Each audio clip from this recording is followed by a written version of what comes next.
La ville de Bruxelles a démarré aujourd'hui la distribution d'ordinateurs portables à certains élèves. L'objectif est d'équiper tous les élèves de 4e secondaire pour qu'ils puissent travailler à la maison, mais aussi en classe. Une formation leur a ainsi donné de quoi réduire également la fracture numérique. Alison Delpierre. Méfiez-vous des apparences. Si cette scène ressemble à un cours on ne peut plus normal, ça ne l'est pas vraiment. Ces élèves de 4e secondaire suivent une formation. L'objectif, apprendre à utiliser l'ordinateur portable qu'ils viennent de recevoir. Qu'est-ce que ça veut dire un cloud en anglais? Un nuage. Des élèves déjà heureux d'être à l'école. Oui, c'est difficile. Qu'est-ce qui te manque le plus? Le contact, même avec les profs, c'est plus facile quand on est à l'école. J'en ai un peu marre d'aller à l'école un jour, puis le lendemain d'être derrière un ordinateur, ça me pèse beaucoup.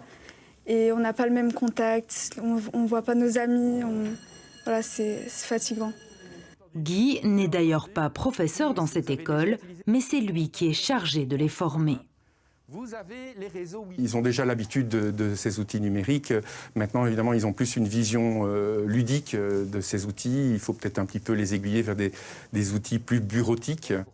Mais il n'y a pas que les élèves, il faudra aussi former les professeurs. La grande majorité est déjà bien formée. Maintenant, c'est clair qu'avec le PC qui va faire partie intégrante de l'espace classe, il y aura tout un travail à faire pour voir si tous les professeurs se familiarisent rapidement avec ça et arrivent à adapter leurs cours au fur et à mesure.